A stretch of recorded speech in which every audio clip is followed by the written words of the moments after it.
ఈ పునరుద్ధానపు ఆదివారం దేవుని యొక్క వర్తమానంలో కొద్ది నిమిషాలు మరి ప్రభువైనటువంటి క్రీస్తు యేసు యొక్క రక్షణ, ఆయన యొక్క కృప అనుభవిస్తూ దేవుని యొక్క వాక్యాన్ని ధ్యానం చేద్దాం. పరమగీత గ్రంథం నుండి ఒక వచనాన్ని ఈరోజు ఉదయకాలంలో మనం ధ్యానం చేద్దాం. పరమగీతము 6వ అధ్యాయము 10వ వచనం. పరమగీతము 6వ అధ్యాయము 10వ వచనం. సంధ్యారాగము చూపట్టుచు చంద్రబింబమంత అందము గలదై సూర్యుని అంత స్వచ్ఛమును కళలను గలదై వ్యూహిత సైన్య సమభీకర రూపిణియగు ఈమె ఎవరు? అర్థమైందా ఏమన్నా మీకు? మరలా చదువుతున్నాన్ని వచ్చినన్ని.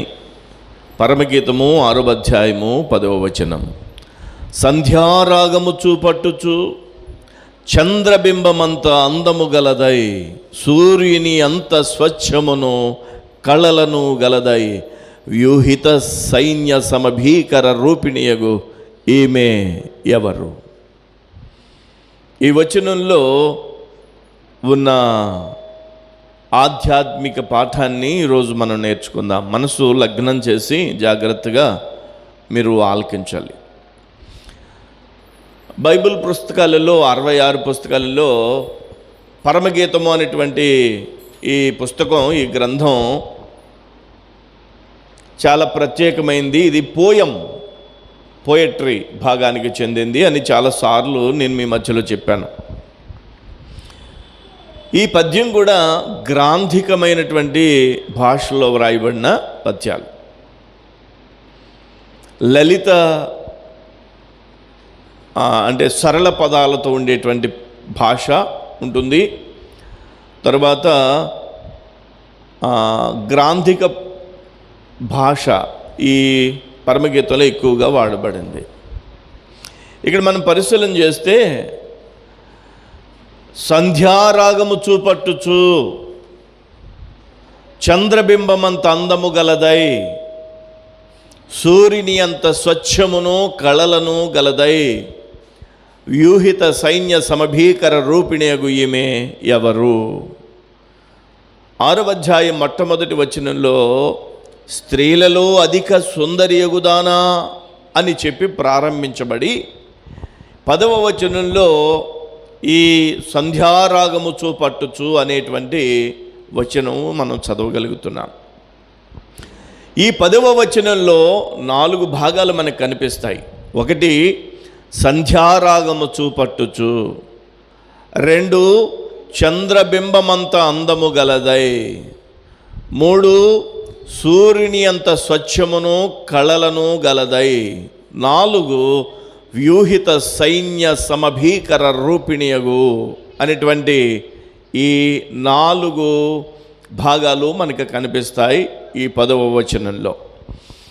నేను వీలైనంత వరకు మీకు ఈ యొక్క వచనాన్ని వివరించడానికి ప్రయత్నం చేస్తాను. ఎంతవరకు అయితే అంతవరకు మీరు గ్రహించడానికి ప్రభు సన్నిధిలో చాలా ఆసక్తితో వినాలి. సంధ్యారాగము చూపట్టుచు, ఏమైనా అర్థమైందా మీకు? సంధ్యారాగము చూపట్టుచు అంటే సంధ్య పేర్లు కూడా చాలామందికి ఉంటాయి. సంధ్య అనే పేర్లు ఉంటాయా? సంధ్యారాగము చూపట్టుచు.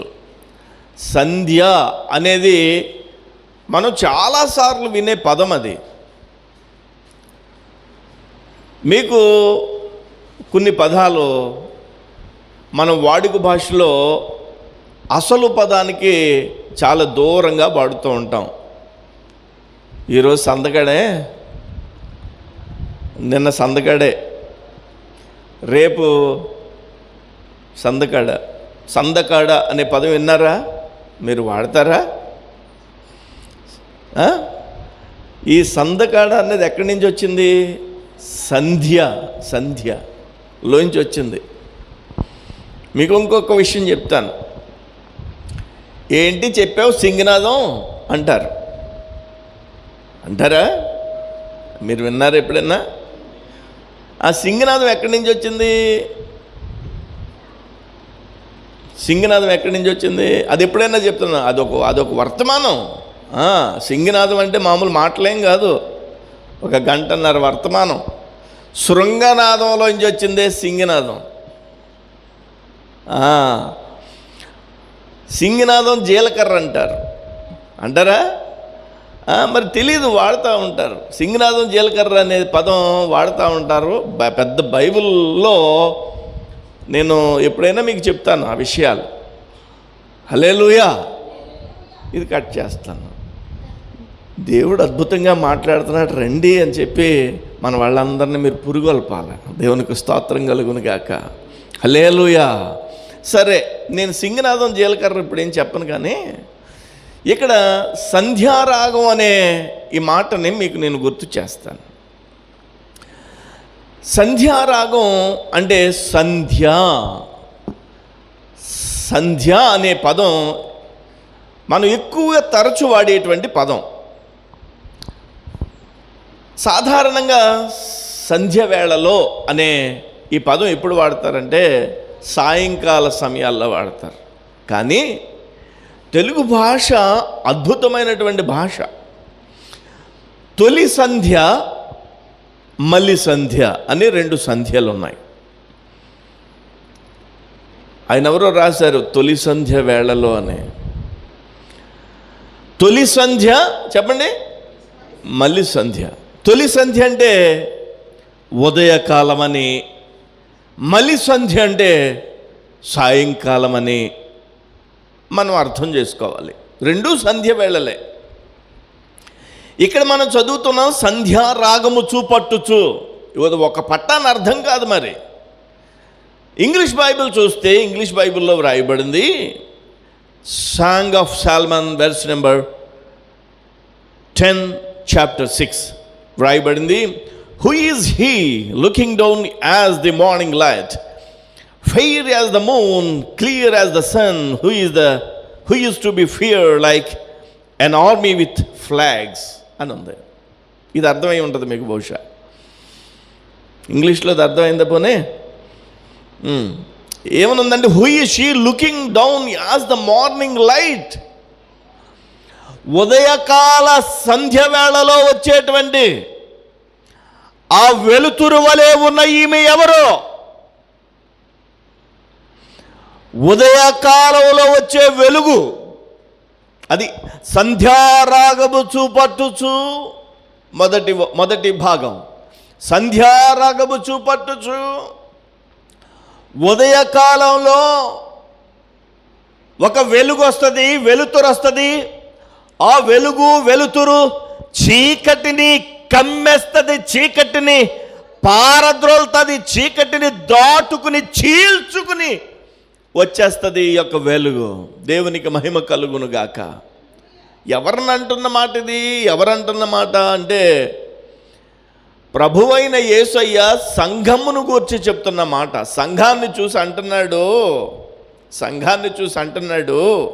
ప్రభువైన యేసయ్య, సంధ్యారాగము చూపట్టుచు చంద్రబింబమంత అందము గలదై, సూర్యుని అంత స్వచ్ఛమును కళలను గలదై, వ్యూహిత సైన్య సమభీకర రూపిణేగు ఈమె ఎవరు? యేసయ్య సంఘాన్ని పొగడుతున్నాడు. వాస్తవానికి భర్త కూడా భార్యని చెప్పండి పొగడాలి. ఎప్పుడు చూసినా కూరలో ఉప్పు ఎక్కువైంది, లేకపోతే చప్పగా ఉంది అని కాకుండా ఎప్పుడు చూసినా బాగుంది అని పొగడాలి. దేవునికి మహిమ కలుగును గాక. సరే, కుటుంబం అన్నాక, సంసారం అన్నాక కోపాలు తాపాలు అవన్నీ ఉంటాయి. కానీ భర్త భార్యని పొగిడినప్పుడట భార్య చెప్పండి ఇంకా పొంగిపోయి ఉబ్బు తబ్బిబ్బైపోయి ఇంకా చెప్పలేం. అలాగన్నామని కావాలని పొగిడినట్టుగా కాకుండా మనస్ఫూర్తిగా ఒక్కొక్కసారి పొగడాలి. యేసయ్య సంఘాన్ని పొగిడేటువంటి సందర్భం ఇది. ఏమంటున్నాడంటే, సంఘమా నీవు సంధ్యారాగం చూపట్టుచు, అంటే ఉదయకాలం మార్నింగ్ లైట్లో ఆ యొక్క వెలుగుగా నువ్వు అలాంటి వెలుతురిని చూపట్టుచు అని అంటాడు. దేవునికి మహిమ కలుగునుగాక. ఇక్కడ గమనించాల్సింది, ప్రభువైనటువంటి క్రీస్తు సంఘాన్ని ఎలా చూడాలనుకుంటున్నాడో అర్థమవుతుంది. సంఘాన్ని చూసినప్పుడు ప్రభువైన యేసయ్య ఒక ఉదయకాలంలో వెలుతురులా చూడాలనుకుంటున్నాడు సంఘాన్ని. చీకటిగా కాదు, ఉదయకాలంలో ఉండేటువంటి ఆ వెలుగు చీకటిని ఛేదించుకుని వచ్చినటువంటి వెలుగుగా కనిపిస్తుంది. చీకటిని తరిమేసినటువంటి వెలుగుగా కనిపిస్తుంది. చీకటిని పారద్రోలినటువంటి వెలుతురుగా కనిపిస్తుంది. మత్తయి సువార్తలో 26వ అధ్యాయము కనుక మనం చూసినట్లయితే, మత్తయి సువార్త 26వ అధ్యాయము చూడండి. మత్తయి సువార్త 26వ అధ్యాయములో మనం చూస్తే క్షమించండి, తెస్సలోనికీయులకు రాసినటువంటి పత్రిక మొదటి పత్రిక. అపోస్తులుడైన పౌలు తెస్సలోనికీయులకు రాసినటువంటి మొదటి పత్రిక 5వ అధ్యాయము 5వ వచనం. 5వ అధ్యాయము 5వ వచనం. మీరందరూ వెలుగు సంబంధులను పగటి సంబంధులనై ఉన్నారు. దేవునికి స్తోత్రం కలుగునుగాక. సంఘముతో అపోస్తులుడైన పౌలు తెస్సలోనికీయులకు రాస్తూ అంటాడు, మీరందరూ వెలుగు సంబంధులు, మీరందరూ పగటి సంబంధులు. మనము రాత్రి వారము కాము, చీకటి వారము కాము. అంటే వెలుగు సంబంధులం మనందరం కూడా. దేవునికి స్తోత్రం కలుగునుగాక. సంఘాన్ని చూసినప్పుడు, సార్వత్రిక సంఘాన్ని చూసినప్పుడు యేసయ్య కోరుకునేటువంటిది ఏంటంటే, వెలుగుగా, ఉదయకాలపు వెలుగుగా చూడాలని ఆశపడుతున్నాడు. అంటే చీకటి లేనటువంటి సంఘముగా, వెలుగుమయమైనటువంటి సంఘముగా, వెలుగుగా చూడాలని ఆశపడుతున్నాడు దేవుడు. దేవునికి స్తోత్రం కలుగునుగాక. వెలుగు కలిగినప్పుడు చీకటి పారిపోద్ది కాబట్టి వెలుగుగా ఉండాలని మనం ఆశపడుతున్నాడు. ఇక్కడ పౌలు రాస్తాడు మొదటి పత్రికలో 5వ అధ్యాయం 5వ వచనంలో, మీరందరూ వెలుగు సంబంధులు, పగటి సంబంధులు. మనము రాత్రి వారము కాము, చీకటి వారము కాము. కొన్ని జంతువులు పగలు బయటికి రానే రావు. ఆ జంతువులు ఏంటో తెలుసా? పగలు పూట అస్సలు బయటికి రానటువంటి జంతువులు కొన్ని ఉంటాయి. అవి రాత్రిపూటే తిరుగుతాయి. మీకు బాగా తెలిసినటువంటి ఒకటి చెప్తాను. ప్రతి ఇంట్లోనూ సాధారణంగా ఏదో మూలన ఎప్పుడొకప్పుడు కనిపిస్తుంది కాక్రోచ్, బొద్దింక అనేది. Cockroach is a nocturnal animal. Nocturnal pattern కలిగి ఉంటుంది అది. అంటే రాత్రి కాలంలోనే అది బయటకు వచ్చి తిరుగుతుంది. మీరన్నీ శుభ్రంగా తినేసిన తర్వాత, కాస్తంతా కడుపు నిండిపోయిన తర్వాత దేని మీద మూత వేయడం మర్చిపోయి లోపలికి వెళ్ళి శుభ్రంగా పడుకుంటారు. అప్పుడు బయలుదేరతాయి 20 30 ఏంటి ఈ బొద్దింకలు బయలుదేరి ఆ యొక్క మూత వేయలేనటువంటి ఆహారం మీదకి వెళ్తాయి, శుభ్రంగా తింటాయి. మరుసటి రోజు వస్తారు, మీరు వచ్చేసరికి అవి వెళ్ళిపోతాయి. ఎందుకంటే వెలుగు వచ్చేస్తుంది కదా, లైట్ అయ్యగానే వెళ్ళిపోతాయి. ఆ వెళ్ళిపోయినప్పటికీ ఆ ఆహారం మనం తినకూడదు. బాగా గమనిస్తే చీకట్లోనే ఉంటాయి, చీకట్లోనే జీవించడానికి ఇష్టపడతాయి, చీకట్లోనే బ్రతకడానికి ఇష్టపడతాయి. దేవాది దేవుడు అంటున్నాడు, మీరు వెలుగు సంబంధులు, చీకటి సంబంధులు కారు, రాత్రి సంబంధులు కాదు, చీకటి వారు కాదు, వెలుగు సంబంధులుగా పగటి సంబంధులుగా మీరు ఉన్నారు అని చెప్పి ప్రభు అయినటువంటి క్రీస్తు పౌలు ద్వారా ఇక్కడ మనకి తెలియజేస్తూ ఉన్నాడు. ఆది కాండంలో ఒక విషయాన్ని గమనించాలి మనం. ఆది కాండము 32వ అధ్యాయం ఒకసారి తెరచి చూద్దాం. ఆది కాండము 32వ అధ్యాయము 31వ వచనాన్ని ఒకసారి చూద్దాం. అతడు పెనూయేలు నుండి సాగిపోయినప్పుడు సూర్యోదయమాయను. 32వ అధ్యాయం 31వ వచనంలో అతడు పెనూయేలు నుండి సాగిపోయినప్పుడు సూర్యోదయమాగెను. అతడంటే ఎవరు? అతడంటే యాకోబు. చూడండి 32వ అధ్యాయం తెరిచి ఉంచి నా వైపు చూడండి. ఇలాగా యాకోబు అంటే మోసగాడు. ఇజ్రాయేలుగా మారినటువంటి సందర్భంలో జరిగినటువంటి సంఘటన ఇది. యాకోబు మోసగాడు. యాకోబు తన యొక్క అన్నను మోసం చేశాడు, తన తండ్రిని మోసం చేశాడు, తన మామ తనకి జీవితంలో అంతా కూడా మోసమే. యాకోబు మోసగాడు అని చెప్పి బైబిల్ గ్రంథంలో వ్రాయబడింది.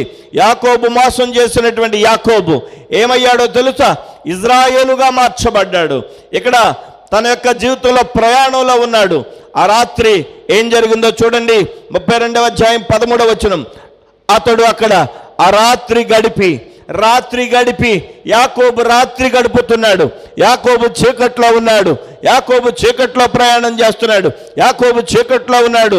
అంతేకాదు, యాకోబు గురించి ఇంకా కొన్ని మాటలు చదువుదాం. 22వ వచనం. ఆ రాత్రి అతడు లేచి దేవునికి స్తోత్రం కలుగును గాక.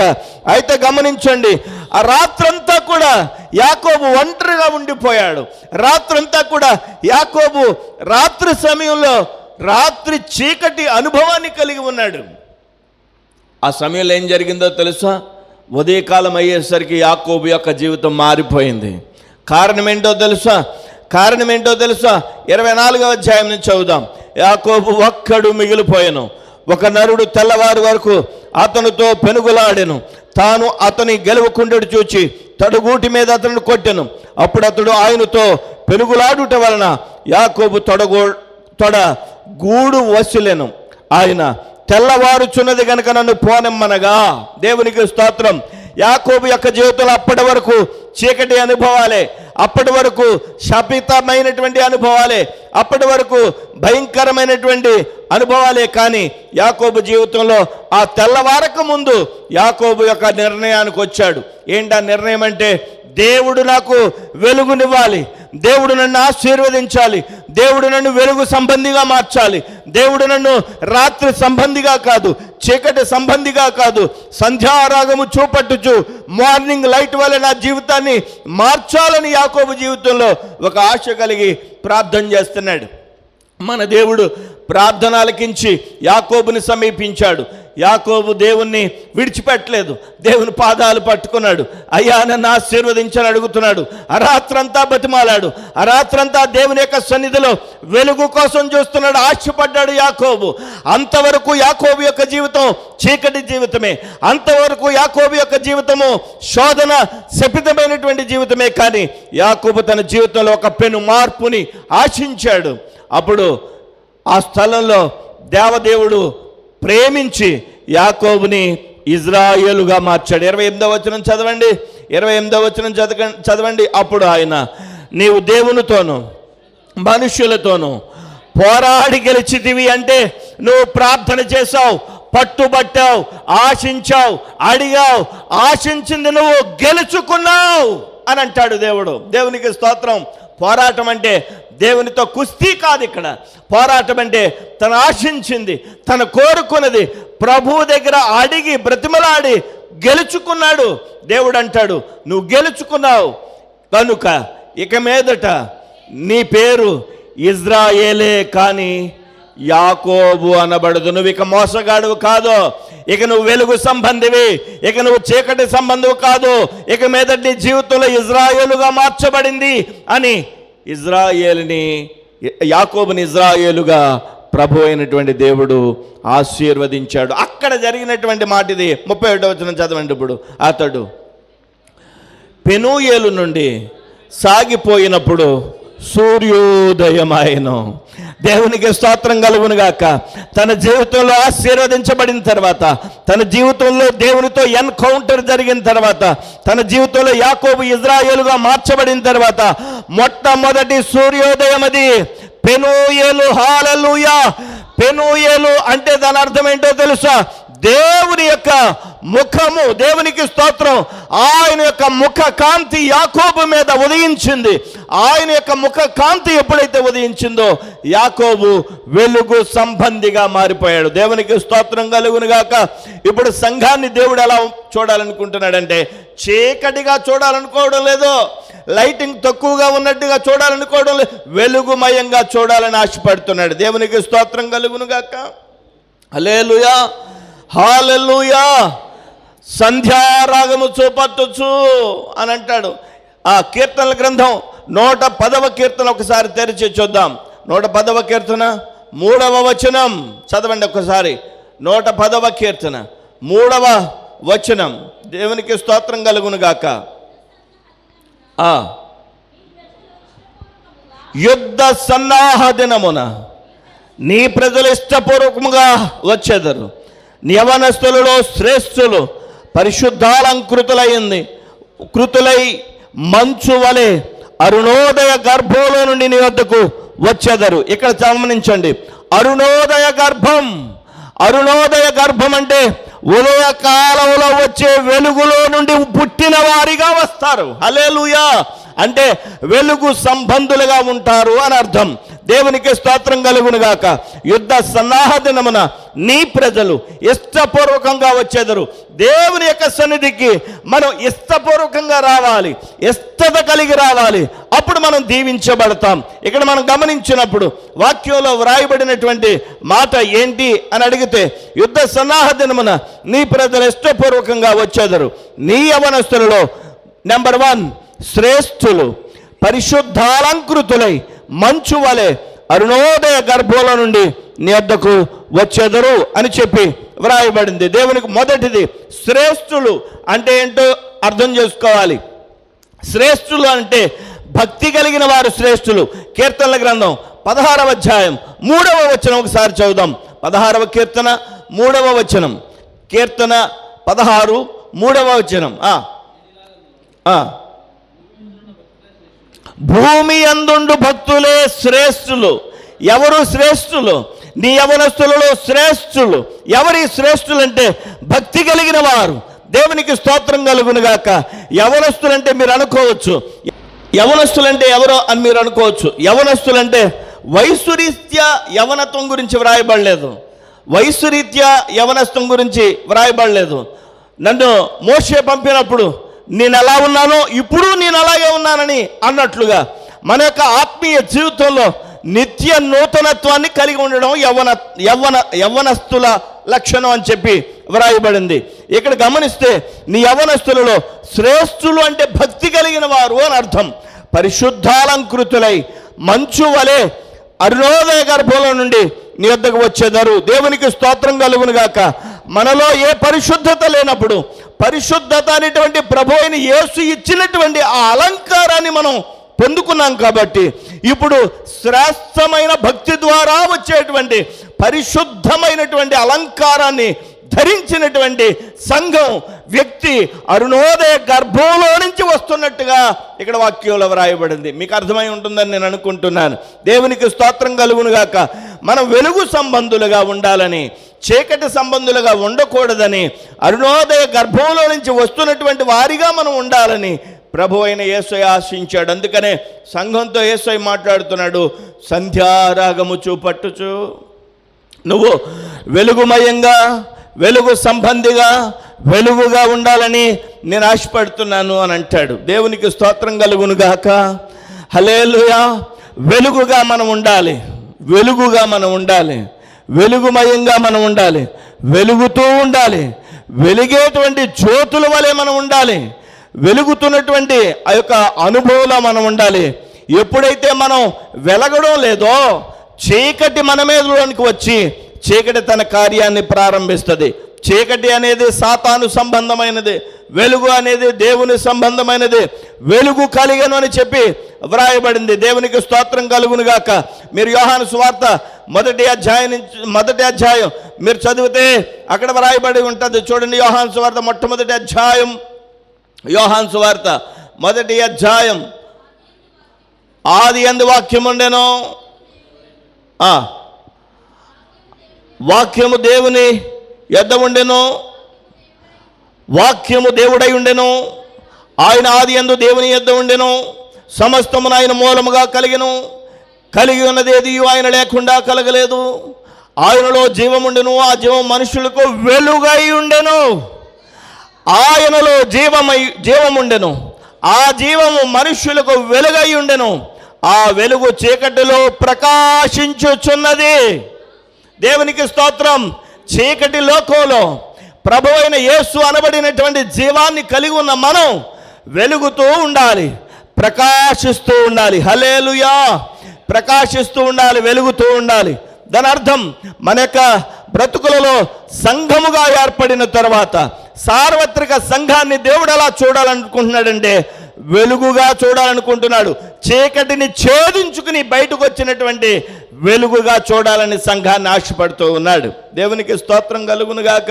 అంటే సంఘములో ఎంత మాత్రం సాతాను యొక్క కార్యాలకి ఇక తావు లేకుండునుగాక, చీకటి యొక్క కార్యాలు జరగకుండునుగాక, చీకటి కార్యాలు సంఘాల్లో సార్వత్రిక సంఘంలో ఏలుబడి చేయకుండునుగాక. హల్లెలూయా. వెలుగుమయంగా ఉండడానికి ప్రభు మనల్ని పిలిచాడు, వెలుగుగా ఉండడానికి ప్రభు మనల్ని పిలిచాడు. అందుకనే సంధ్యారాగము చూపట్టుచు అని చెప్పి మనం చదువుకున్నాం. మనం ఇక కాస్త ముందుకెళ్దాం. పరమగీత గ్రంథం మనం చదువుకున్నటువంటి మూలవచనం దగ్గరికి మరలా వెళ్దాం. 6వ అధ్యాయం 10వ వచనం. సంధ్యారాగము చూపట్టుచు చంద్రబింబమంత అందము గలదాయ్. అప్పుడే వెళ్ళిపోకండి, 2వ లైన్లో చంద్రబింబమంత అందము గలదాయ్. దేవునికి స్తోత్రం కలుగునుగాక. సంధ్యారాగం చూపట్టుచు అంటే అర్థమైందా మీకు? సంధ్యారాగం చూపట్టుచు అంటే ఏంటి? ఉదయకాల వెలుతురు వలె ఉన్నావు నువ్వు, చీకటిని ఛేదించుకుని వచ్చినటువంటి వెలుగుగా ఉన్నావు, అరుణోదయ గర్భంలో నుంచి వచ్చినటువంటి వ్యక్తిగా ఉన్నావు. ఓ సంఘమా, నువ్వు వెలుగుగా కనిపిస్తున్నావు, నీలో చీకటి లేదు అని చెప్పి సంఘమును ప్రభు అయిన యేసయ్య వెలుగుతో పోల్చాడు. వెలుగు ఎలా కలుగుద్దంటే మనం చదువుకున్నాం, ఆయన జీవమై ఉండెను, ఆ జీవములో వెలుగున్నది, ఆ వెలుగు చీకటిలో ప్రకాశించుచున్నదని మనం చదువుకున్న రీతిలో వెలుగుగా మనం ఉండాలని ఆశపడ్డాం. ప్రభు ఆశించాడు. ఇక్కడ 2వ మాటగా మనం ఏం చదువుతున్నాం? చంద్రబింబమంత అందము గలదై. చందమామ లాంటి పిల్ల రావాలి. ఆమెన్ చెప్పండి, చెప్పండి చెప్పండి యేసాబు. ఆమెన్. చందమామ లాంటి పిల్ల రావాలి. ఆమెన్ అని చెప్పు. హల్లెలూయా. చందమామ లాంటి పిల్ల రావాలి. దేవునికి స్తోత్రం కలుగునుగాక. అందంగా ఉన్న వాళ్ళని దేంతో పోలుస్తారో తెలుసా?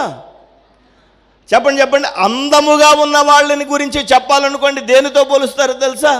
చందమామలాగుందంటాడు. చందమామలాగుంది అని ఒక మాటతో మొత్తం చెప్పేసినట్టే. ఎంత అందమో ఆ చందమామలాగుంది అనే ఒక్క మాట ద్వారా మొత్తం చెప్పేసినట్టు అన్నమాట. ఇక్కడ సంఘాన్ని ప్రభు అయిన యేసయ్య అంటాడు, నువ్వు చందమామలాగా ఉన్నావు. ఏమి అద్భుతమైనటువంటి మాటలండి. చంద్రబింబమంత అందము గలదై. సంఘం ఎంత అందంగా ఉండాలంటే చంద్రబింబమంత అందంగా ఉండాలి. చంద్రబింబమంత అందంగా ఉండాలని యేసయ్య సంఘాన్ని గూర్చి ఆశిస్తున్నాడు, విశ్వాసుని గూర్చి ఆశిస్తున్నాడు. మీలో ఇక్కడ ఎవరైనా అద్దంలో చూసుకోవాలి వాళ్ళు ఎవరైనా ఉన్నారా? అద్దంలో చూసుకోలేని వాళ్ళు ఎవరు ఉండరు. అందరం చూసుకుంటాం. అదిగో ఆడు కూడా ఈ మధ్య అద్దంలో చూసుకుని ఇలా పంకు తీసుకుంటున్నాడు. అందరూ అద్దంలో చూసుకుంటాం. ఏమండి, ఎంత అందంగా ఉన్నామో అనేది ప్రతి మనిషి చూసుకుంటాడు.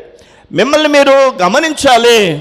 మీరేమనుకోవాలంటే, ఎంత అందంగా నన్ను సృష్టించిన దేవునికి స్తోత్రం అని చెప్పాలి. హల్లెలూయా. ఎవరో నీకు చెప్పడం ఏంటి? దేవుడు నిన్ను ఈ రూపాన్ని ఇచ్చి దేవుడు నిర్మించాడు. హల్లెలూయా.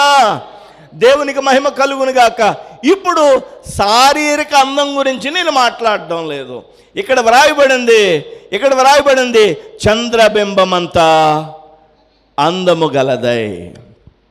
ఇందాక అక్క చెప్పారు, లోయల్లో పూసిన పుష్పము వలె నన్ను నీ కాంతి కిరణాలే స్పర్శించేను దేవా. లోయల్లో పూసిన పుష్పము వలె నన్ను నీ కాంతి కిరణాలే స్పర్శించేను దేవా. ఆత్మ సౌందర్యం, పట్టుకున్నారా మాటనే? ఆత్మ సౌందర్యం అంటే ఆత్మ సంబంధమైన అందం ఇచ్చావు నాకు. హల్లెలూయా. వాక్యంలో అదే ఉంది.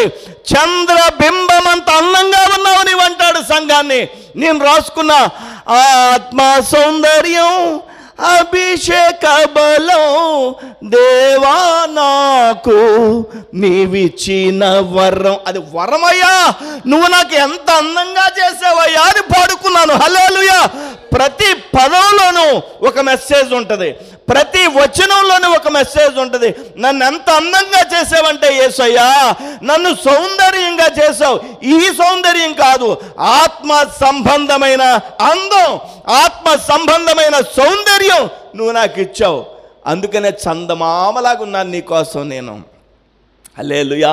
ఇప్పుడు సంఘం అనాలి. సంఘం ఎలా తయారవ్వాలంటే, ఎలా ఉండాలంటే చంద్రబింబం అంతా అందంగా ఉండాలి. దేవునికి స్తోత్రం కలుగునుగా. చంద్రబింబం అందంగా ఉంటుందండి? నిజంగా చందమామ అందంగా ఉంటుందా? మీరు ఎప్పుడన్నా చూసారా చందమామని? పిల్లలు అన్నం తినకపోతే చందమామను చూపించి భోజనం పెడతాం. చందమామ ఆహ్లాదాన్ని ఇస్తుంది. సరే, నిజంగా చందమామ అందంగా ఉంటుందా? చందమామ చీకటిగానే ఉంటుంది. మీరు గ్రహాలను గురించి చదివితే స్వయం ప్రకాశితమైనటువంటి గ్రహాలు వేరు, స్వయం ప్రకాశితం కాని ఉపగ్రహాలు వేరు. ఇప్పుడు సూర్యుడు స్వయం ప్రకాశితమైనటువంటి గ్రహం. సూర్యునిలో నుండి వెలుగు వస్తుంది. ఆ వెలుగు చంద్రుడి మీద పడితేనే చంద్రుడు అందంగా ఉంటాడు. హల్లెలూయా. చంద్రుడి మీద పడితేనే చందమామ అందంగా ఉండాలంటే యేసయ్య కాంతి చంద్రుని మీద పడి తీరాల్సిందే. అప్పుడు చందమామ అందంగా కనిపిస్తుంది లోకానికి.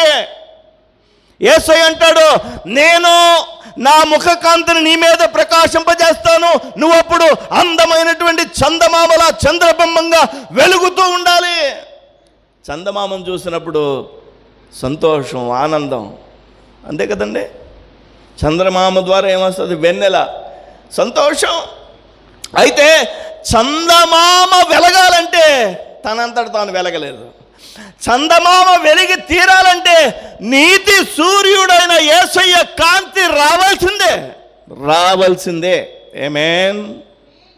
ఇప్పుడు అంటాడు సంఘాన్ని యేసయ్య, నువ్వు ఎలా ఉన్నావో తెలుసా? చందమామలాగా ఉన్నావు. ఇప్పుడు సంఘం అబ్బబ్బో నేను చందమామలాగా ఉన్నాను, వెలిగిపోతున్నానని తనంతట తాను వెలుగుతున్నానని అనుకోకూడదు. ఏమనాలంటే నీ వెలిగే కదా నాకు వెలిగినిచ్చింది. ఎప్పుడు భర్త పొగుడుతూ ఉండాలి. అంత మాత్రాన భర్త పొగుడుతూ ఉన్నాడని భార్య చెట్టెక్కకూడదు. భార్య ఏం చేయాలంటే, సంఘం ఏం చేయాలంటే ప్రభు అయిన యేసయ్యతో చెప్పాలి, యేసయ్యా నేను చీకటి బతుకు పెనూయేలు దగ్గర యాకోబుని ఇజ్రాయేలుగా మార్చినప్పుడు ఆ యొక్క సూర్యోదయం అయింది. నా జీవితంలో చీకటి, నా జీవితంలో రాత్రి సంబంధమైనటువంటి చీకటిలో చిందులాడినటువంటి అనుభవం, ఆ బ్రతుకులో ఉన్న నా జీవితాన్ని నీవు నీతి సూర్యుడు అయ్యుండి నన్ను చంద్రబింబంగా మార్చావయ్యా అని చెప్పాలి. హల్లెలూయా. చూసారా, ఒక్కొక్క మాటలో ఎంత లోతైన సత్యాన్ని మనం గ్రహిస్తున్నామో. ఇప్పుడు యేసయ్య సంఘాన్ని అంటున్నాడు, నువ్వు చందమామలాగున్నావనంటే చందమామ చెప్పాలి, నువ్వు నీ వెలుగే కదా నా మీద ప్రకాశింపజేసింది. 15 రోజులు చీకటి, 15 రోజులు అని మీరు అనుకుంటారు. మనం అనుకుంటాం భూమి మీద ఉన్న వాళ్ళకి. ఎందుకో తెలుసా? సూర్యుని చుట్టూరా భూమి తిరుగుతోంది, భూమి చుట్టూరు చంద్రుడు తిరుగుతున్నాడు.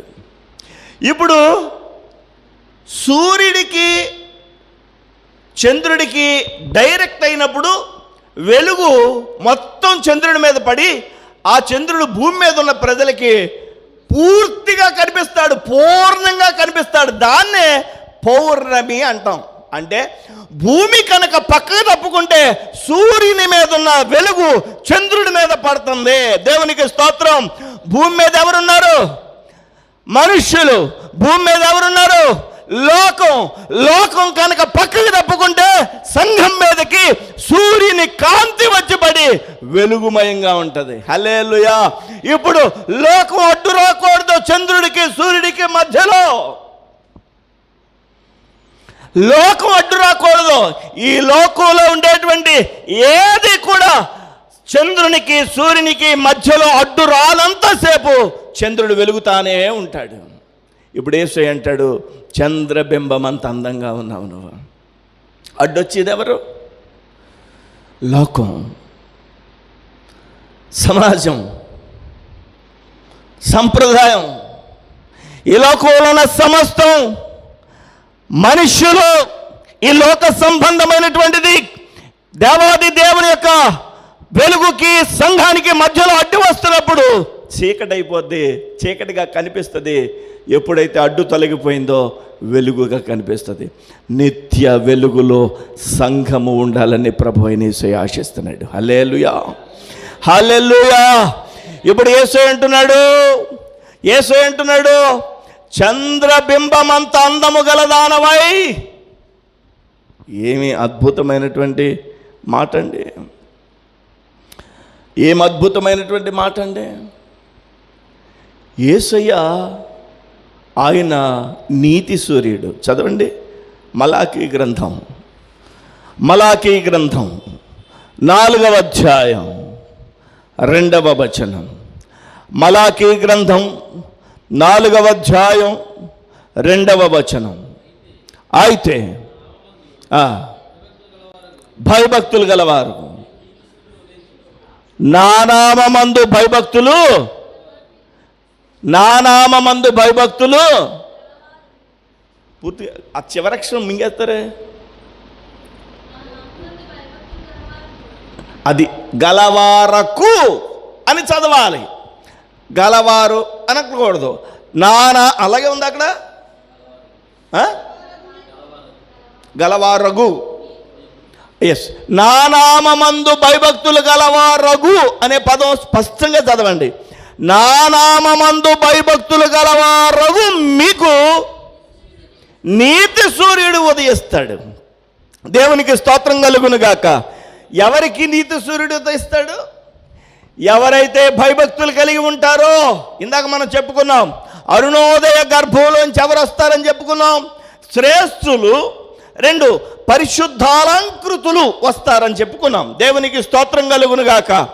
అరుణోదయ గర్భం నుంచి వచ్చేటువంటి శ్రేష్ఠులు అంటే భక్తి కలిగిన వారు అని చెప్పాను. భూమి మీద ఉన్న భక్తులే శ్రేష్ఠులు అని చెప్పాను. అంటే భక్తి కలిగిన వారు శ్రేష్ఠులు అని అర్థం అన్నమాట. ఇక్కడ గమనించినప్పుడు నా నామమందు భయభక్తులు గలవారగు మీకు నీతి సూర్యుడు అంటే ఎవరు? నేను ప్రకటిస్తున్నటువంటి నజరేయుడైన యేసు నీతి సూర్యుడు. మరి సంఘం ఎవరో? చంద్రుడు,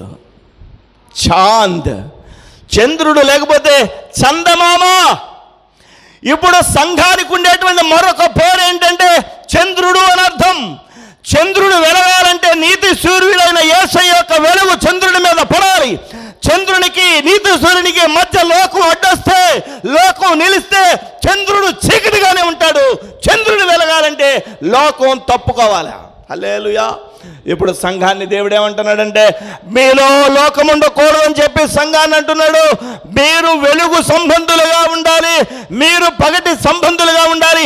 నీతి సూర్యుడైన నేను నా వెలుగును మీ మీద ప్రకాశింపజేస్తానని అంటున్నాడు. హల్లెలూయా. ఆ వెలుగుని మనం చూస్తున్నాం అంతే. యాక్చువల్గా చందమామ మీద ఉన్న వెలుగు తన సొంత వెలుగు కాదు. అర్థమవుతుందా?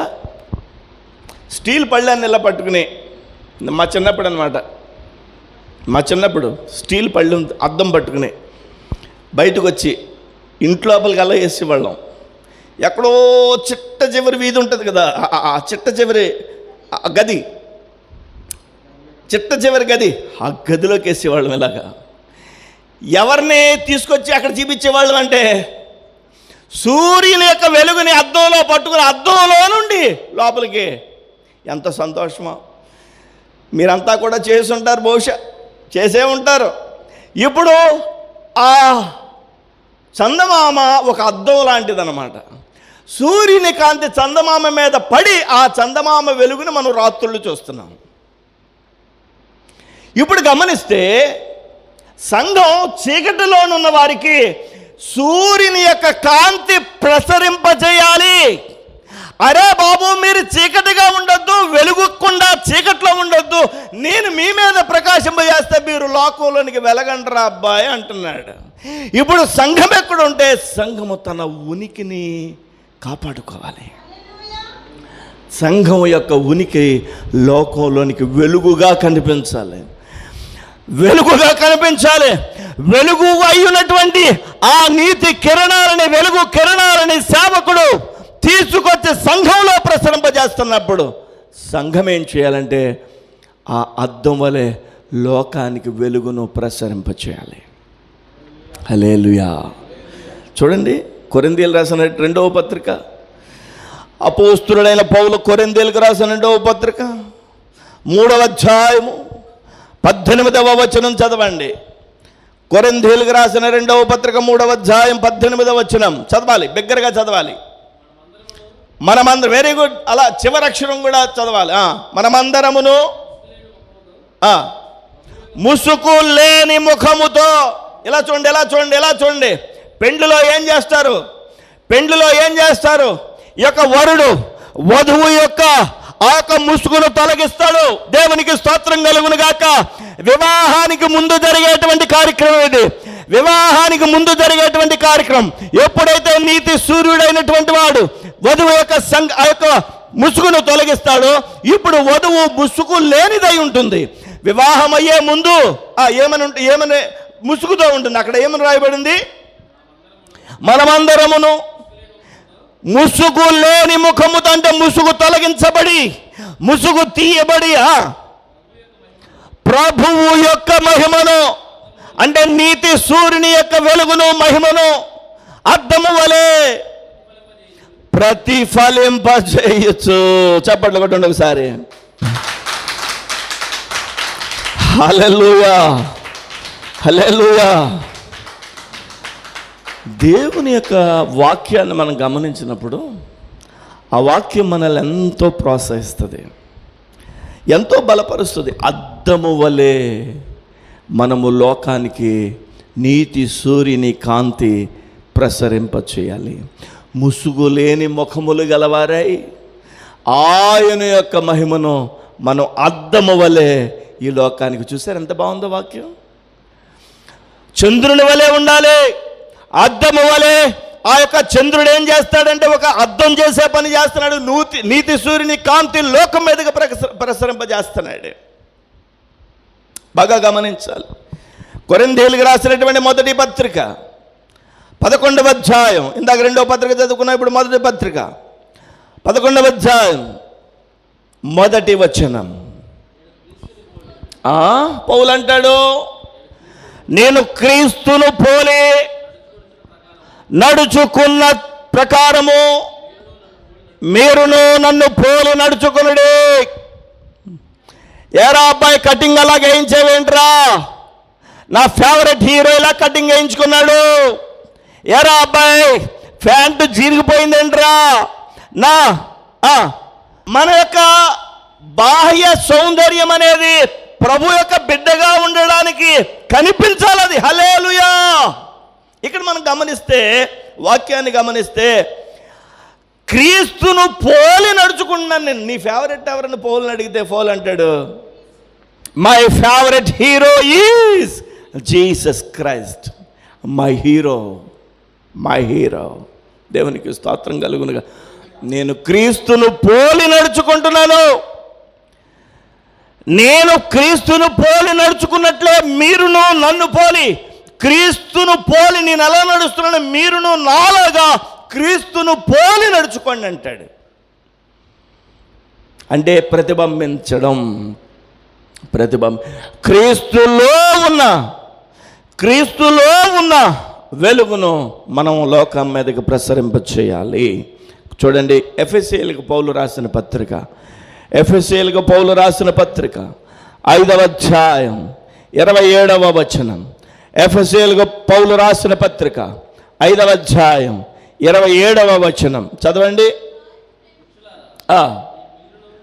పురుషులారా, మీరును మీ భార్యలను, ఏంటి ప్రసంగం అంతా అక్కడక్కడ పురుషులకే వస్తుంది.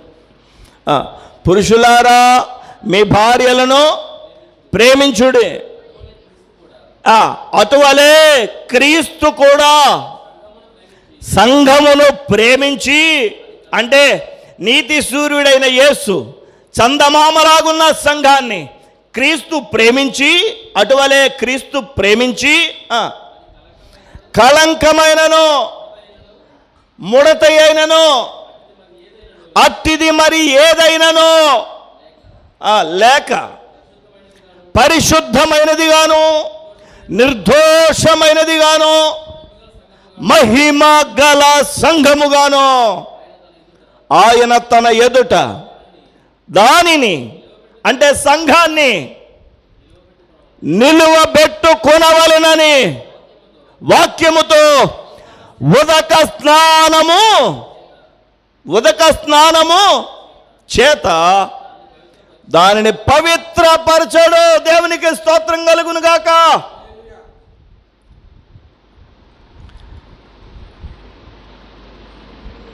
కొంతమందిని మేకప్ తీసేస్తే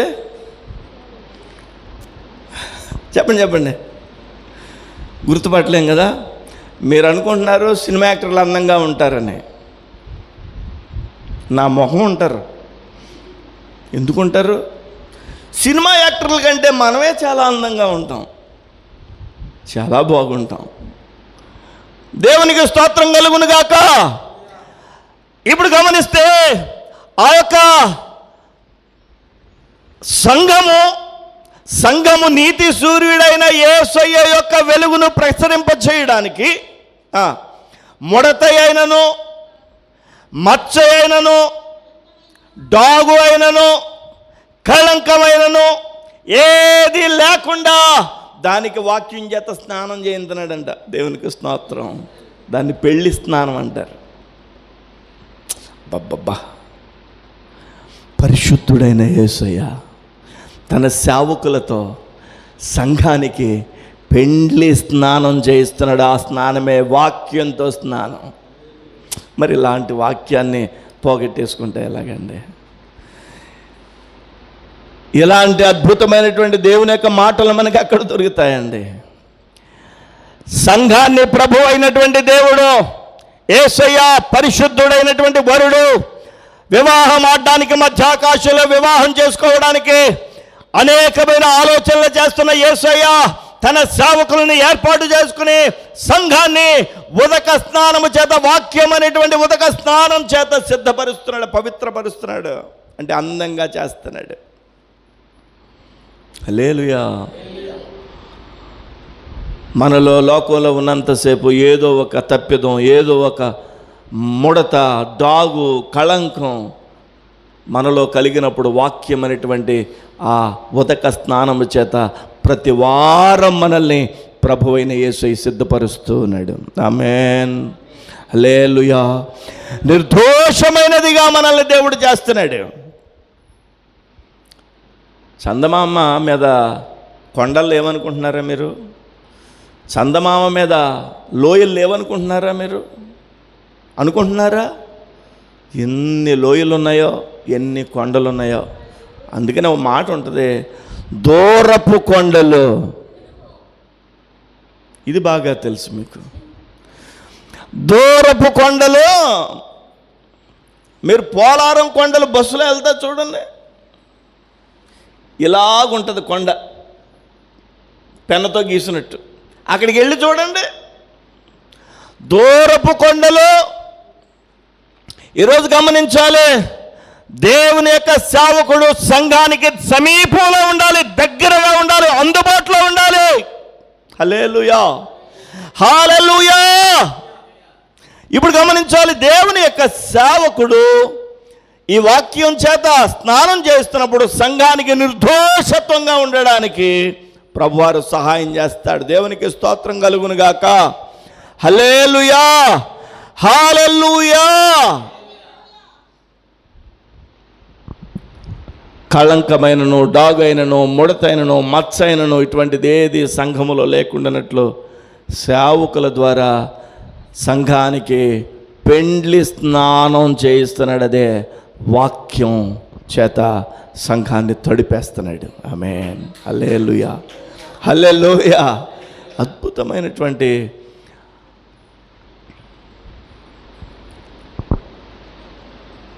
మిజోరాం నిన్న వెళ్ళొచ్చిన వాళ్ళు చెప్తున్నారు, అక్కడ వాళ్ళు స్నానం చేయకపోయినా ఏమి ఇబ్బంది ఉండదంట. మనం పొద్దుట ఒకసారి, సాయంత్రం ఒకసారి స్నానం చేయాలి. అవసరమైతే మధ్యాహ్నం కూడా చేసేస్తాం కదండి. ఇప్పుడు గమనిస్తే ఈ వాక్యంలో మనం చూసినప్పుడు మనల్ని పరిశుద్ధ వాక్యం చేత మనల్ని స్నానమాచరింపజేస్తున్నాడు యేసయ్య. ఎందుకని మిజోరాంలో ఉన్నటువంటి ఆ ప్రాంతంలో స్నానం చేయక్కర్లేదంటే అక్కడ నీతి సూర్యుని యొక్క కాంతి అంత ప్రభావవంతంగా ఉండడం లేదు. మనకి ఏసీ రూమ్లో ఎలా ఉంటుంది, బయట కూడా అక్కడ ఉంటే అలాగే ఉంటే దాని అర్థం ఏంటి? సూర్యుని కాంతి కరెక్ట్గా అక్కడికి చేరడం లేదు. కొండలు, కొండ కింద లోయలు నీకు ఎందుకు తగులుతాయి? అయినా యేసయ్య ఒక టైం ఇస్తాడు. లోయలో ఉన్న ఒక పుష్పం మీదకి యేసయ్య కాంతి వచ్చింది. ఆ లోయలో ఉన్న ఆ పుష్పం వెంటనే చిగురించి యేసయ్య నీకోసం పండేనంది, పూసేనంది. హల్లెలూయా, దేవునికి స్తోత్రం కలుగును. ఈరోజు గమనించాలి, యేసయ్య యొక్క నీతి సూర్యుని యొక్క కాంతి సంఘం మీద శ్రమలో శోధనలో ఉన్న ఒక వ్యక్తి మీదకి వచ్చినప్పుడు ఆ వ్యక్తి ప్రకాశిస్తాడు. ఇప్పుడు సంఘాన్ని దేవుడు చంద్రబింబంతో పోలుస్తున్నాడు. హల్లెలూయా, చంద్రబింబంతో పోలుస్తున్నాడు. మనం రెండు మాటలు అయినాయి, అయిపోయింది, ముగించేసుకుందామా? టైం అయిపోతుంది. ఏమేం చెప్పాను? పరమగీతము 6వ అధ్యాయము 10వ వచనం చదవండి. సంధ్యారాగము చూపట్టుచు చంద్రబింబమంత అందము గలదై సూర్యుని అంత స్వచ్ఛమును కళలను గలదై. ఆ మాట అవల మూడోది, సూర్యుని అంత స్వచ్ఛమును. సూర్యుడెవరు? నీతి సూర్యుడైన యేసయ్య సూర్యుడు. సూర్యునిలో స్వచ్ఛత ఉంటుంది. దేవునికి స్తోత్రం. ఏముంటుంది? స్వచ్ఛత. ప్రభు అయిన యేసయ్య వాక్యంలో స్వచ్ఛమైన దేవుని యొక్క మాట సంఘాన్ని బలపరుస్తుంది. దేవునికి స్తోత్రం కలుగును గాక. నువ్వు ఎండలోకి వెళ్ళనటువంటి వ్యక్తిని చూడు, ఎండలోకి వెళ్ళి వస్తున్న వ్యక్తిని చూడు. ఎండలోకి వెళ్ళి వస్తూ ఉన్నటువంటి వ్యక్తి ఆరోగ్యంగా ఉంటాడు. అసలు ఎండలోకే వెళ్ళడు చూసావా? ఇంట్లోంచి కారులోకి, కారులోంచి ఆఫీసులోకి, ఆఫీసులోంచి కారులోకి, కారులోంచి ఇంట్లోకి మాత్రమే వస్తున్నాడు అనుకోండి, చెప్పండి. ఎండ కూడా తగలాలి మనకు అప్పుడప్పుడు. దేవునికి స్తోత్రం. ఎండను కోరుకోవాలి. దేవునికి స్తోత్రం కలుగును గాక. మరి మీ పాస్టర్ గారు కారుకి మీటింగ్ వెళ్తున్నారు, మా ఎండ తగలదు అనుకుంటున్నారేమో.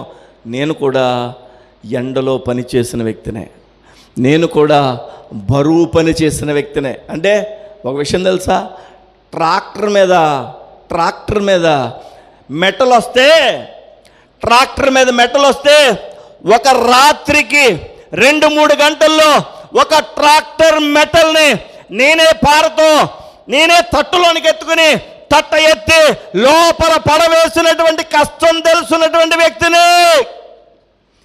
కేవలం సుఖపడిన వ్యక్తిని కాదు. ఇసుక వస్తుంది పారకి, నువ్వు మెటల్ పార మీదకి ఎక్కించు చూద్దాం. వాళ్ళు తెలియాలి నీకు. పార ఎలా పట్టుకుంటే మెటల్ ఎక్కుద్దో తెలియాలి. మట్టి పని చేసిన వ్యక్తిని, మెటల్ పని చేసిన వ్యక్తిని, ఇసుక పని చేసిన వ్యక్తిని, నీళ్లు మోసిన వ్యక్తిని, ఎండకు కూడా ఇష్టపడే వ్యక్తిని. దేవునికి స్తోత్రం. ఏసీలో కూడా తిరగగలిగిన వ్యక్తిని. దేవునికి స్తోత్రం కలుగునుగాక. హల్లెలూయా. నాజూగ్గా ఉండడానికే కాదు, దేవుని యొక్క సన్నిధానంలో ఇక్కడ వాక్యం చెప్తుంది, ఎండ పడాలి.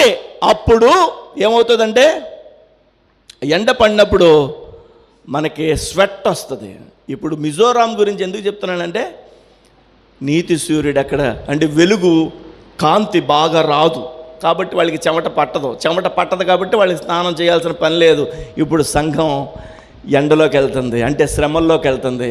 ఆదివారం నుంచి ఆదివారం వరకు శ్రమలే, ఆదివారం నుంచి ఆదివారం వరకు కష్టాలే, శోధనలే, కన్నీళ్ళే, ఇబ్బందులే, భయంకరమైనటువంటి శోధనల పరిస్థితుల్లో.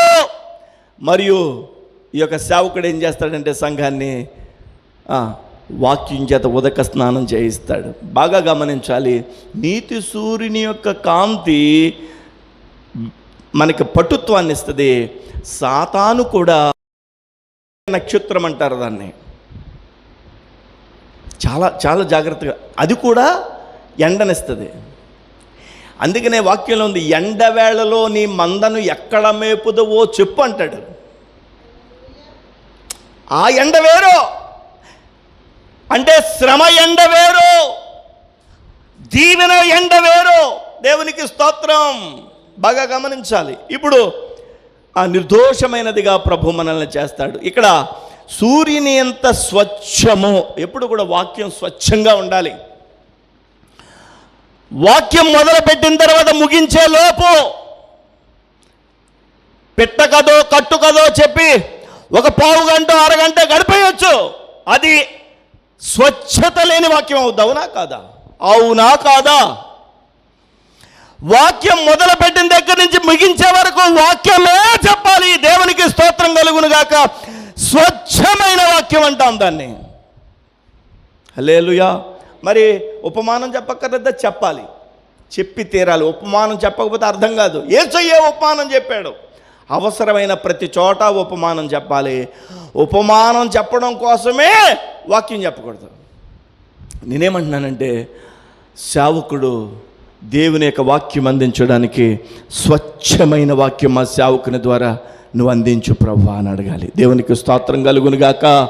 హల్లెలూయా. ఎక్కడ నిలబడినా ఒక గంటన్నర సమయం నేను నిలబడినప్పుడు అందులో ఒక్క 5 నిమిషాలు కూడా వ్యర్థం కాకూడదు. అవసరమైన ప్రతి చోట ఉపమానం చెప్పాలి. చెప్పండి, మీరు చూడండి, యూట్యూబ్లో ఒక అరగంట మెసేజ్ ఉంటే అందులో ఒక 10 నిమిషాలు ఏదో ఒక పెట్ట కథ ఉంటుంది. కుందేలంట తన పిల్లలంట ఏదో ఒక కథ ఉంటుంది. స్వచ్ఛమైన సూర్యుని యొక్క కాంతి స్వచ్ఛమును కళలను గలదై. కళలను అన్న మాట పర్యాయ పదం దేనికి వాడతారు? తేజస్సు. మీరు ఒక పదం వాడతారు, కాస్త నలుపు ఛాయ్ కానీ చెప్పండి తర్వాత కొద్దిగా నలుపు కానీ చెప్పడం లేదు, చెప్తే ఏమంటాడు అని. కొద్దిగా నలుపు ఆమె, కానీ కళైనా చెప్పరే. కళగా ఉందేమో. కళగా ఉండటం అంటే ఏంటి? ఇక్కడ వాక్యం, కళలను కలిగినటువంటి సంఘం, ప్రభు అయిన దేవుడు. సంఘం అంటది, నల్లని దాననై నేనుండగా అని చెప్పి పాడద్ది. నేను నల్లగా ఉన్నాను. చదువుతారా? దేవునికి స్తోత్రం కలుగునుగాక. హల్లెలూయా, హల్లెలూయా. 1వ అధ్యాయం పరమగీతము 5వ వచనం. యెరూషలేము కుమార్తెలారా, నేను నల్లగా ఉన్నానని, నల్లని దాననైనను నేను కళైన ముఖం. అదొక ప్రసంగం. 2 గంటల ప్రసంగం అది. సంఘం అంటుంది నల్లగా ఉన్నాను. ఉంటే ఏంటి? నల్లగా ఉంటే ఏంటి? కళైన ముఖం నాది. ఆ కళ గురించి వ్రాయబడింది ఇక్కడ. అంటే కళైన ముఖంగా ప్రభువుకి సంఘం కనిపించాలి. అంటే ఆయనకి ఇష్టమైనట్టుగా కనిపించాలి. దేవునికి స్తోత్రం కలుగును గాక. స్త్రీలకి నేను చెప్పేది ఏంటంటే, సేవకుడు కదా చెప్పాలి.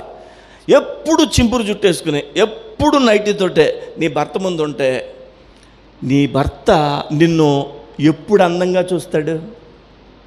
ఎప్పుడు చూస్తాడు? నువ్వు నీ భర్త ముందు ఎలా ఉండాలంటే కళగా ఉండాలి. దేవునికి స్తోత్రం కలుగును గాక.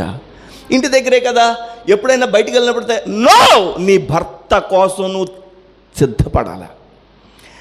నీ భర్త కోసం కదా నువ్వు కళగా ఉండాలి.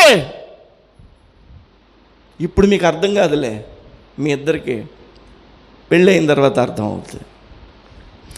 స్త్రీ ఎప్పుడు కూడా భర్త కోసం సిద్ధపడాలి, కళగా ఉండడానికి ఇష్టపడాలి. నువ్వెప్పుడు ఇంటి దగ్గరే ఉన్నాను కదా, పనిలో ఉన్నాను కదా అని అనుకోకు. నీకు అదొక ప్రయారిటీ. నేను చెప్పకపోతే ఎవరు చెప్తారు మరి? నేను నాన్న లాంటి వాడిని సంఘానికి. నేను నాన్న చెప్పినట్టుగా చెప్తున్నాను. మీరు భర్త దగ్గర ఎలా ఉండాలంటే కళగా ఉండాలి. నీ భర్త నువ్వు ఎలా ఉండడానికి ఇష్టపడతాడో అలా నువ్వు ఉండాలి. దేవునికి స్తోత్రం కలుగును గాక. హల్లెలూయా. సూర్యుని అంత స్వచ్ఛమును కళలను గలదాయి. చివరి మాట కూడా చెప్పేనా వద్దా? వ్యూహిత సైన్య సమభీకర రూపిణియగు ఈమె ఎవరు?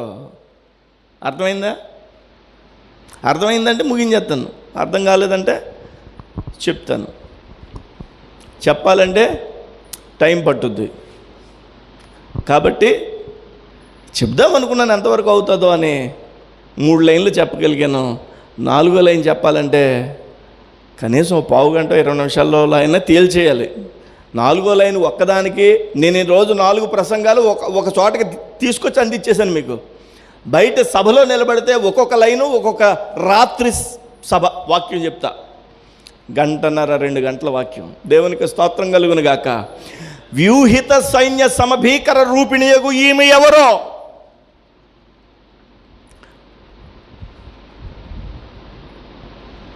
వ్యూహిత సైన్య. ఏ సైన్యం? వ్యూహంగా ఉన్న సైన్యం. మీరు విన్నారా కొన్ని పదాలు? పద్మవ్యూహం, చక్రవ్యూహం. మన గత రాజులు వ్యూహం చేసేవారు. అబ్బో, వాడు వ్యూహం వేసాడంటే వ్యూహకర్త. ఏదైనా సరే ఒక విషయాన్ని చాలా వ్యూహంగా, అంటే తెలివితేటలుగా, చాలా ఆలోచన స్థితి కలిగి, ఏంటి, ప్లాన్డ్గా, వ్యూహకర్తగా. వ్యూహత సైన్యం. ఏ సైన్యం ఇది?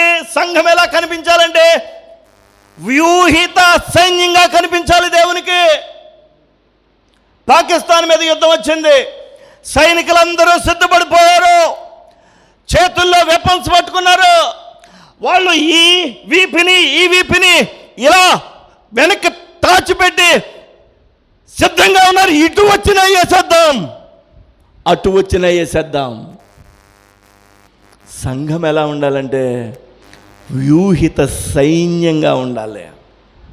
అంటే నువ్వు యుద్ధానికి సిద్ధంగా ఉండాలి. దేవునికి స్తోత్రం, హల్లెలూయా. నీ ఆయుధాలు సిద్ధం చేసుకుని ఉండాలి. నువ్వు నీ యొక్క ఆయుధాలు, వాక్యంలో ఉంది, ఆయుధాలన్నిటి గురించి వ్రాయబడింది. చెప్పులు కూడా ఒక ఆయుధమే, సమాధానం అనే చెప్పులు, వాక్యం అనే ఖడ్గం. మనం యుద్ధాయుధాలను సిద్ధం చేసుకునే సంఘం వ్యూహిత రచనగా ఉండాలి. వ్యూహం అంటే ఇంకో విషయం చెప్పనా, వ్యూహిత సైన్యం.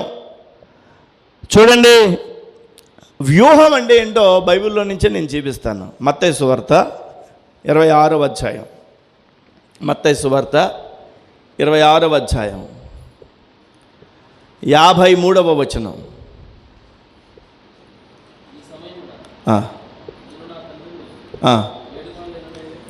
ఈ సమయమున నా తండ్రిని వేడుకొనలేననియో, ఈ సమయమున నేను నా తండ్రిని వేడుకొనలేననియో, వేడుకొనిన ఎడల ఆయన 12 సేనా వ్యూహముల కంటే ఎక్కువ మంది దూతలను ఇప్పుడే నాకు పంపడనియు నీవు అనుకునుచున్నావా? యేసయ్యను పట్టుకుంటానికి కత్తులతో వచ్చారు రాత్రులు. గెత్సెమనే తోటలో యేసయ్య ప్రార్థన చేసుకుంటే శిష్యులంతా పారిపోతున్నారు. యోధా అనే శిష్యుడు వెళ్ళి యేసయ్యను పట్టించాడు. పట్టించినప్పుడు పేతురు అనేటువంటి సేవకుడు అక్కడ ఉన్నాడు. పేతురు దగ్గర కత్తి ఉంది. అసలు పేతురు దగ్గర ఎందుకు కత్తి ఉంది? ఉంచుకోవచ్చా? 3.5 సంవత్సరాల నుంచి పేతురు యేసుబాబు కూడా తిరుగుతూనే ఉండి కత్తి పెట్టుకుని, యేసయ్యకి తెలియకుండా కత్తి పెట్టుకు తిరిగాడు. చూసారా? యేసయ్యతో తిరుగుతున్నాడు, యేసయ్య దగ్గరే ఉంటున్నాడు. రూపాంతర కొండ మీద కూడా వెళ్ళిపోయాడు, కత్తి దగ్గర ఉంది. తన దగ్గర ఉన్న కత్తి తీసి పట్టుకుంటానికి వచ్చినటువంటి ఒక సైనికుడిని చెవిని టబక్కని కట్ చేసాడు. అసలు ఇక్కడికి ఇడిపోవాలి, పక్క తప్పుకునేసరికి చెవి కట్ అయిపోయింది. అప్పుడు యేసయ్య అంటున్నాడు, అరే కంగారు పడతావేంట్రా, ఈ సమయంలో నేను నా తండ్రిని వేడుకొనలేననియో, వేడుకొనిన ఎడల 12 సేనా వ్యూహముల కంటే, వ్యూహము పైన 1 నంబర్ ఉంది, చదవండి. వ్యూహం అంటే ఎంత? 6,000 యోధులు. 6,000 యోధులు అంటే, యోధులు అంటే ఎవరు? యుద్ధ నైపుణ్యత, బాగా యుద్ధం చేయగలిగిన వాళ్ళని యోధులు అంటారు. ఒక వ్యూహం అంటే ఎంత? 6,000. 6,000 అంటే ఇప్పుడు పరమగీత గ్రంథంలోకి వచ్చేయండి. ఇప్పుడు వ్యూహిత సైన్య అని అన్నాడు ఇక్కడ. వ్యూహిత సైన్యం అంటే 6,000 మంది యోధులు ఉన్నటువంటి ఒక వ్యూహం. అలాంటి యోధులు ఒక సైన్యంగా సిద్ధపడితే అని అర్థం. సంఘం ఎలా ఉండాలట? యోధులందరూ కలిసి ఒక చోట యుద్ధానికి సిద్ధపడిన యోధుల్లా ఉండాలి. హల్లెలూయా. మరి సంఘానికి వచ్చినప్పుడు నీరసంగా ఉండొచ్చా? సంఘానికి వచ్చినప్పుడు ఎలా ఉండాలి? యుద్ధ వీరులు ఎలా ఉంటారు? యుద్ధ వీరులు ఎలా ఉంటారు చెప్పండి? హల్లెలూయా. ఆనందం పొంగింది, ఆనందం పొంగింది, ఆనందం పొంగుచున్నది, యేసు నన్ను రక్షించిన నాటి నుండి నేటి వరకు ఆనందం పొంగుచున్నది. సంతోషం పొంగింది, సంతోషం పొంగింది, సంతోషం పొంగుచున్నది, యేసు నన్ను రక్షించిన నాటి నుండి నేటి వరకు సంతోషం పొంగుచున్నది. హల్లెలూయా. సంతోషంగా ఉండాలట. యోధులుగా ఉండాలట, యుద్ధ వీరులుగా ఉండాలట, వ్యూహ రచన చేసిన వారిగా ఉండాలట, మనం సంఘంగా ఉండాలట. దేవునికి స్తోత్రం. మనకు ఒక వ్యూహం ఉండాలి, మన లైఫ్లో గోల్ ఉండాలి. నా గోల్ ఏంటంటే చెప్తున్నాను, ఈ మందిరం అంతా నీ బిడ్డల చేత నింపబడాలి ప్రతి ఆదివారం. అది నా గోల్. మీకు గోల్ ఉంటుంది, మంచి అమ్మాయిని పెళ్లి చేసుకోవాలి, మంచి ఉద్యోగం చేయాలి, మంచి జీవితాన్ని కలిగి ఉండాలి. ఒక గోల్. దేవునికి స్తోత్రం కలుగును గాక. హల్లెలూయా. వ్యూహం అంటేనే గోల్ అని అర్థం, ప్లాన్ అని అర్థం. దేవునికి స్తోత్రం కలుగును గాక. హల్లెలూయా. వ్యూహిత సైన్య. చదవండి ఆ పదం తర్వాత మాట చదవండి. వ్యూహిత సైన్య, సమభీకర. చూసారు పదాలు ఎలా ఉన్నాయో? వ్యూహిత సైన్యం ఎలాగైతే వ్యూహం చేసుకుని యుద్ధానికి సిద్ధంగా ఉంటుందో అలాంటి సమమైన భీకరమైనటువంటి, అది భీకరం అంటే పదం ఎలా ఉందో చెప్పండి. బీభత్సం. భీకరం అంటే భయం కలిగేటువంటిది. సంఘాన్ని చూస్తే లోకానికి భయం వేయాలి. ఏమేయాలి? కానీ ఈరోజు కొంతమంది యూట్యూబుల్లో పాస్టర్లే సంఘాన్ని చులకన చేసే విధంగా ప్రసంగాలు చేయడం వల్ల లోకంలో ఉన్నవాళ్ళు సంఘాన్ని చులకనగా చూస్తున్నారు, చులకనగా చూస్తున్నారు. సంఘం అంటే లోకానికి భయం వేయాలి. మీరు అలా భయం వేసే విధంగా మీరు ఉండండి అని మనల్ని కోరుకుంటున్నాడు. దేవునికి స్తోత్రం కలుగును గాక. హల్లెలూయా. భయం వేయడం అంటే ప్రభు బిడ్డలు వెళ్ళు అని చెప్పి భయం వేయాలి అంతే, అంతేకాని మరొక విధంగా కాదు. ప్రభు బిడ్డలు వెళ్ళు అని భయం వేయాలి. వ్యూహిత సమభీకర. ముగించేస్తాను ఇంకా. వ్యూహిత సమభీకర రూపిణియగు ఈమె ఎవరు? 4 విషయాలు చెప్పాను మీకు. 2-3 మాటల్లో ఈ చివరి వచనం తేల్చేశాను. మొదటి పార్ట్ ఏంటి? సంధ్యారాగం చూపట్టుచు. రెండవ మాట ఏం చెప్పాను? చంద్రబింబమంత అందము గలదై. మూడవ మాట ఏం చెప్పాను? సూర్యుని అంత స్వచ్ఛమును కళలను గలదై. తర్వాత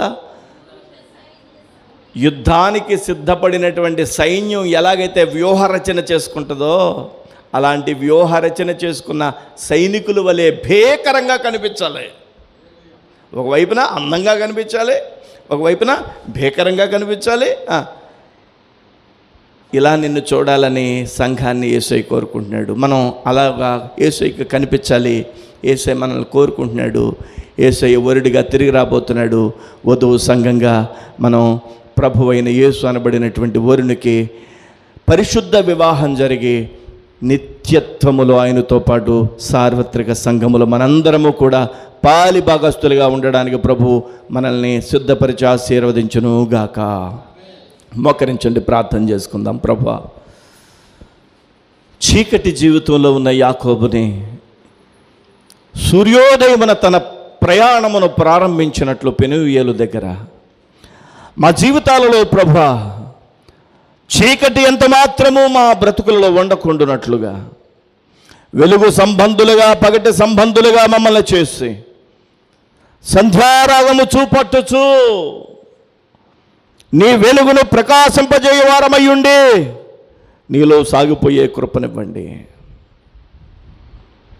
ప్రార్థన చేసుకోండి, దయచేసి ప్రార్థన చేయండి.